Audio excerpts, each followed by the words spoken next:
We're going to get started on another example here. I started to draw it out and I thought, now it might be just as valuable you see me draw it so you kind of see how that process works.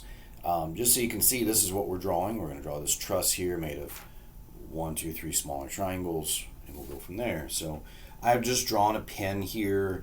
You don't have to draw this perfectly to scale, but each one of these members is approximately the same length.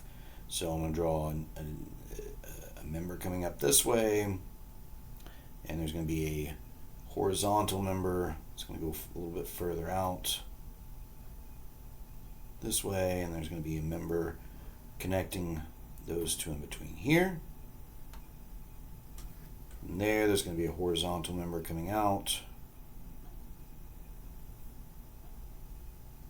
and another member coming down to connect those, and then one more horizontal member beyond here, and then finally just kind of close the triangles, one final member out there. Each one of these again is pinned, so a smooth pin reaction at each point. Over here is going to be a roller on a horizontal surface. That's a pretty common scenario. One might say, Steve, I've never seen a bridge on a roller. Well, no, you wouldn't see it on a ball, but if you look at a bridge, you'll find one of the two ends that allows it to actually kind of move back and forth a little bit. As this heats up, it's going to expand, so the expansion has to go somewhere. One way to do that is have one end that's on some kind of a rocker or some other joint that allows us to kind of move back and forth just a little bit as needed. If you lock it up on both ends, unless you've got joints in the middle that allow it to expand back and forth, which is another way to do it. But in an old kind of truss structure, if you have any expectation this thing needs to move back and forth, you need that flexibility. So this is not uncommon to see something like this. Might not look like this textbook example, but you guys get the idea, hopefully. If we just apply a simple 50 Newton force right there in the middle, that's probably too small, but that's okay. This is a textbook problem. Let's label these. This is A, going just around clockwise. A, B, C, D, and E right there in the middle bottom, where the 50 Newton vertical force is being applied. So we're going to hang some kind of weight, or maybe this is just the weight of this truss condensed down to a single point. Might be a good way to look at that. And note length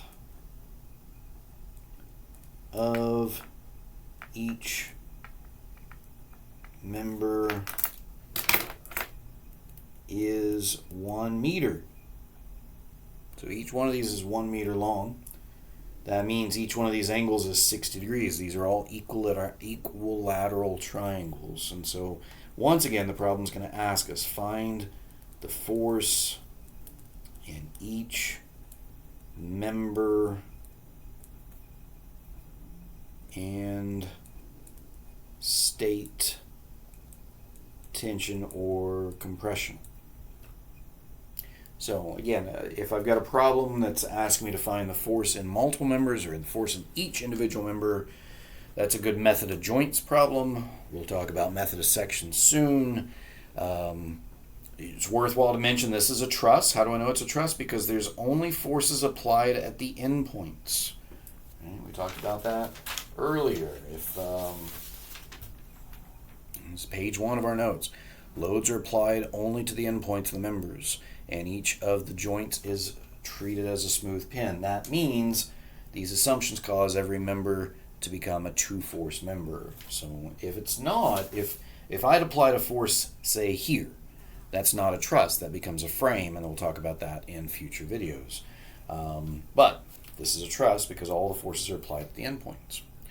So what do we do here? We're going to apply method of joints. We'll talk about method of sections in a coming video. Method of joints says first thing, if you can, find the reactions. Free body diagram of structure. Steve, do I have to label my free body diagrams? No, you don't. No, you don't. I mean, I'm going to bet it probably makes your life easier if you do. I've got a pin at A, y, and X. You're an adult. Make adult decisions. I'm going to label mine because I find it makes it easier. 50 newtons. I've got a roller on a horizontal surface, so the normal there is just going to be D. Again, chapter 5 problem. Okay. Pause it. Write your equilibrium equations. Find these reactions. How'd you do? Okay. Write 3 equilibrium equations that work. Solve it. I chose to write 2 moment equations. You could look at this and say, hey, Steve, this is equally distributed. I've got one applied force in the middle. I've got 2 y direction forces. There's no x. So this has to be 0. I mean, you could just look at this and say, Steve, this has to be 25 newtons. This has to be 25 newtons because half of it gets spread out on both sides because it's equally distributed. That if you get that, that's fine. This is why that's true mathematically. So however you get to this realization for this is okay with me, as long as you can kind of, if you just want to write a sentence that said equally distributed reactions about a single load, therefore each reaction is half the load. That's okay. However you want to do it, just make sure it's clear why you have those, but you can see mathematically why that's true. Okay, so we got our reactions. What are we looking for? Does that give us our answer? No, we're looking for the force in each member. I've got 1, 2, 3, 4, 5, 6, 7. I got 7 members to work through, so let's get to it, shall we? But now I've got my reactions. So method of joint says start at a joint where you know at least one known value and you have no more than 2 unknown values. So I wouldn't start at E because I've got 1, 2, 3, 4 unknowns at E. So I wouldn't start there. I don't think I would start at B right now because I've got 1, 2, 3 unknowns at B, right? And I don't have any knowns at B. So I would start at either A or D. You pick. Same thing at C. I've got 3 unknowns and no knowns. So start at either A or D and work from there. I'm just going to be systematic about it. I'm going to go from left to right. So I'm going to start at point A. You can start at point D if you want to be spicy about it. That's fine. Free body diagram of A. Draw joint A. What's applied to A? Well, I've got a pin. We've already found AY. Right? AY is 25 newtons. You can just write it as 25 newtons. You can just, however you want to do that. But AY is 25 newtons. AX is 0, so I'm not going to draw it. We've already found that. That's back here, right? AX is 0. I've got AY 25 newtons, and I've got 2 unknown members here. I'm going to draw them in tension because I don't know them.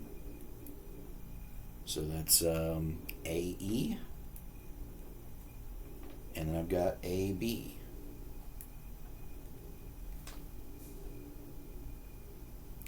I think we said earlier the angle between all of these is going to be 60 degrees. Why? Because all of them are 1 meter in length.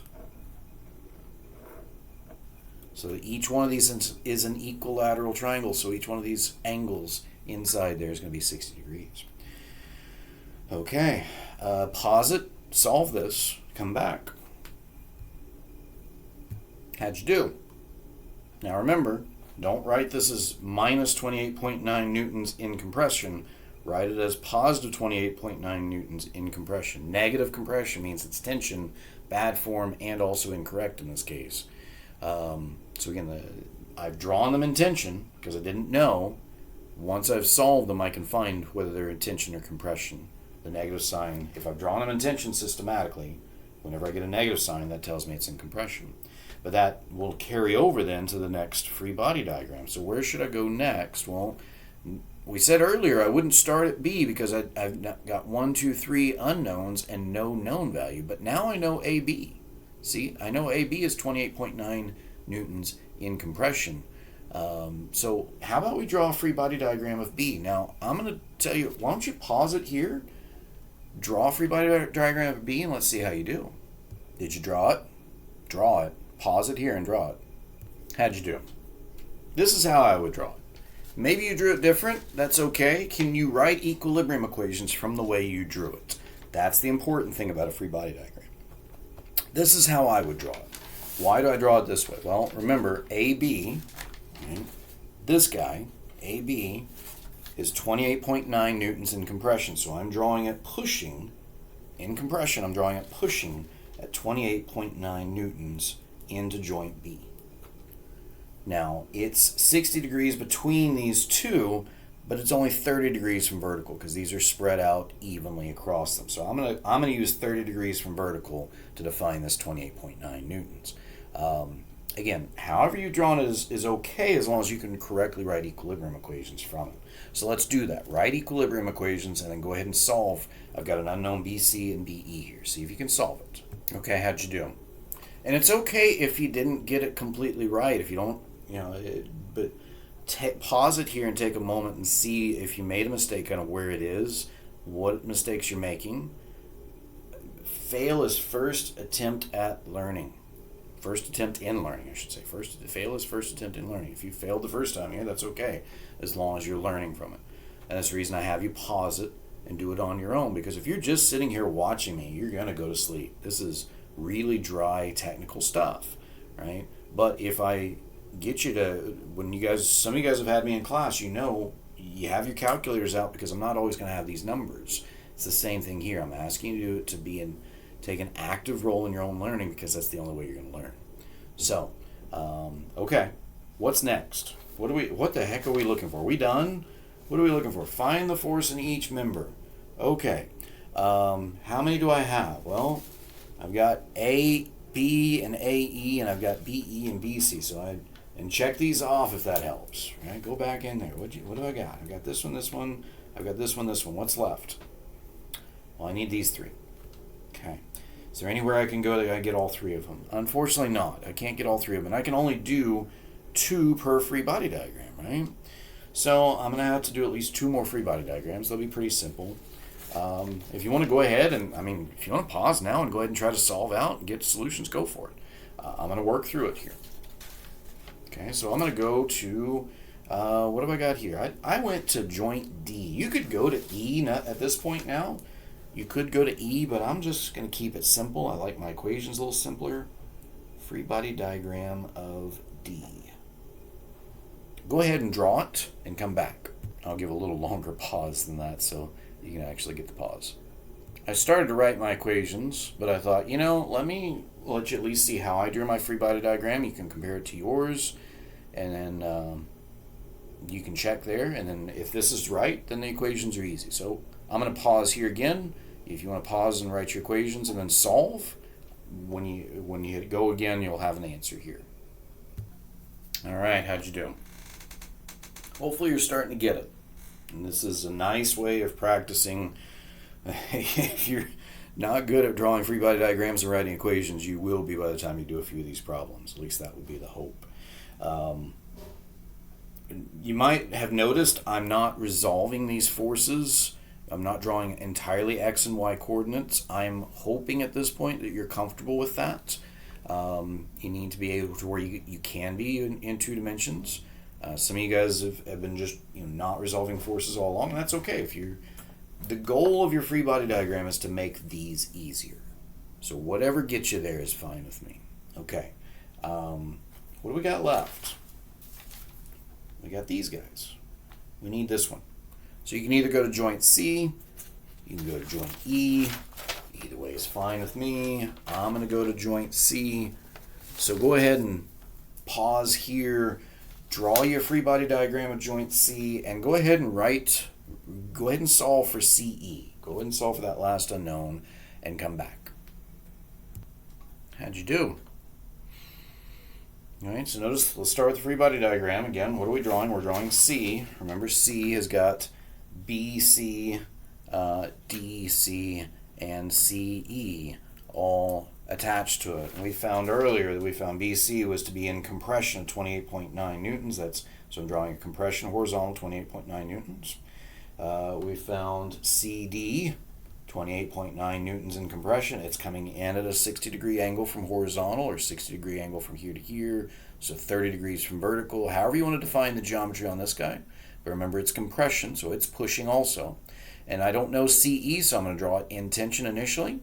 It's 60 degrees from horizontal. You can just find it from either one of the 2 equations. Sum of forces in the y gets you there with fewer terms. solve it. You get 28.9 newtons in tension. Just kind of for clean everything up, make it nice and pretty. Write one big block that's got everything in it. That way you don't have to worry about, is there a negative sign or what is it? No, it's all one place, nice and easy to follow.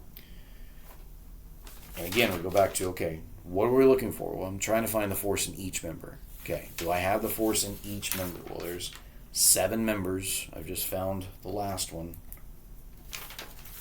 I have the force in all 7 members. I've stated whether in tension and compression. Do we do it? Yes. What are we looking for? Find everything. Do we have as many equations as we need? Finally, we did. Solve. Done. All right, guys. We'll pick up there next time.